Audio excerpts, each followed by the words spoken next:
Mic ছিল না রাসূল সাল্লাল্লাহু আলাইহি ওয়াসাল্লামের যুগে, নতুনভাবে উদ্ভাবিত হয়েছে। এটা কি? বেদাত। এই যে মসনদে বসছে, এটা কি? বেদাত। সবই বেদাত। এই মাদ্রাসাও বেদাত। আরেকটা সূত্র হইলো আসলুল ইবাদাতি আত-তাওতীব। তাহলে আগে কি বলছিলাম? জায়েজ হইতে হইলে কি লাগে না? দলিল লাগে। নতুন কোন উদ্ভাবিত বিষয়কে বেদাত বলা হয়, যেটা কি নাই, মডেলও নাই, আগেও ছিল না, নতুনভাবে উদ্ভাবিত হয়েছে। এটার নাম কি? বেদাত। যেমন কোরআনের কারিমের মধ্যে আসছে বাদিউস সামাওয়াতি ওয়াল আরদ। আল্লাহ তাআলা কি আকাশ এবং জমিন সৃষ্টি করছেন নতুনভাবে, কোনো মডেল ছাড়া। যেটা কোনো মডেল নাই, মডেল ছাড়া কোনো নতুন কোনো কিছু উদ্ভাবিত বিষয়টাকে কি বলা হয়? বেদাত বলা হয়। আর পারিভাষিক অর্থে একটা হাদিস আছে, মান আহদাসা ফি আমরিনা হাযা মা লাইসা মিনহু ফাহুয়া রাদ্দুন।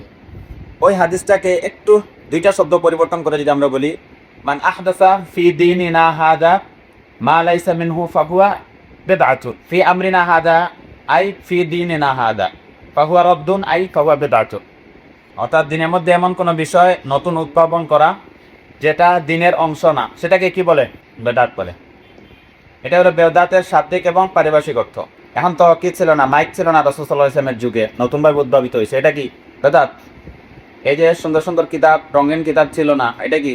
বেদাত। এই যে মসনদে বসছে, এটা কি? বেদাত। সবই বেদাত। এই মাদ্রাসাও বেদাত, বিল্ডিংও বেদাত, এই কারেন্ট টারেন্ট ঘড়ি টড়ি সবই কি? বেদাত। আচ্ছা, এইটা বুঝতে হইলে দুইটা সূত্র জানতে হবে আগে। একটা হলো আসলুশ শাই আল ইবাহা, এক নম্বর সূত্র। দুই নম্বর হলো আসলুল ইবাদাতি আত-তাওকিফ। প্রথম সূত্র বলছিলাম যে আসলুশ শাই আল ইবাহা, প্রত্যেক বস্তু মৌলিকভাবে মুবাহ, মানে জায়েজ। প্রত্যেক বস্তুই মৌলিকভাবে কি? জায়েজ। যেমন আমি আলো খেতে পছন্দ করি, আলো খাওয়া কি? জায়েজ। মাইক ব্যবহার করতেছি, এটা কি?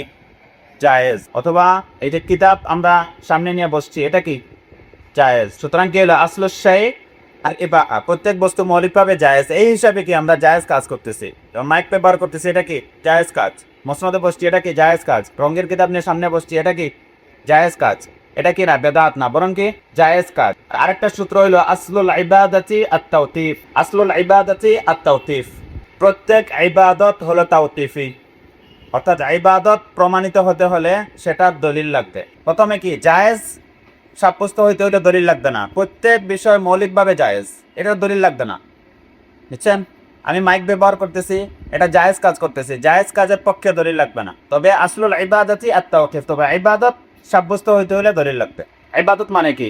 যে কাজ করে আমরা আল্লাহ তাআলার কাছে সওয়াব আশা করি, সেটাই কি? ইবাদত। এখন আমি মাইক ব্যবহার করলাম, সামনে রঙিন কিতাব নিয়ে বসলাম, এটার বিনিময়ে আল্লাহ তাআলার কাছে চাইছি যে মাইক ব্যবহার করলে আমি বেশি সওয়াব পাবো আর মাইক ছাড়া কম সওয়াব পাবো, এরকম কোনো আশা আছে আমার?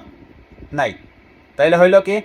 যে কাজের বিনিময়ে সওয়াব আশা করা হয় সেটা বলে ইবাদত, আর ইবাদতের পক্ষে দলিল লাগবে। আর ইবাদতের বিপরীতে আসে কি? বেদাত। আর জায়েজের বিপরীতে বেদাত আসে না। আমি একটা জায়েজ কাজ করলাম, এটার দলিল নাই, তাহলে এটা বেদাত হবে নাকি জায়েজ হবে?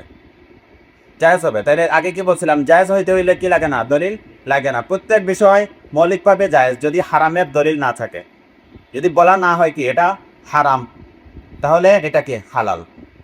হারাম না হওয়াটাই কি? হালাল হওয়ার প্রমাণ। প্রত্যেক বিষয় কি হইলো? মৌলিকভাবে হালাল হইল। এখন যখন ওইটাকে আমরা ইবাদত হিসেবে গণ্য করব, ইবাদত মানে কি? যেটার বিনিময়ে আল্লাহ তাআলার কাছে চাই। ওরকম যদি আশা করি, একটা কাজ করে যে আমি মাইক ব্যবহার করতেছি, এটার সওয়াব আমি আল্লাহ তাআলার কাছে আশা করলাম, অথচ এটার পক্ষে কোনো দলিল নাই, তাহলে এটা কি হবে? বেদাত হবে।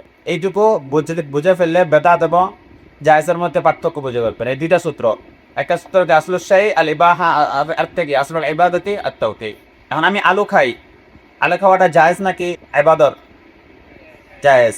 আর যদি আমি বলি আলু খাওয়া সওয়াব, তাহলে কি হবে? দলিল লাগবে।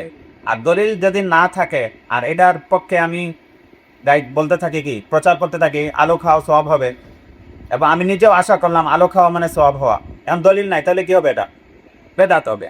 আর সওয়াব আশা করে ইবাদত মনে করে কোনো কিছু করা, অথচ এটার পক্ষে কি নাই? কোনো দলিল নাই, সেটা তাইলে সেটা হবে কি? বেদাত।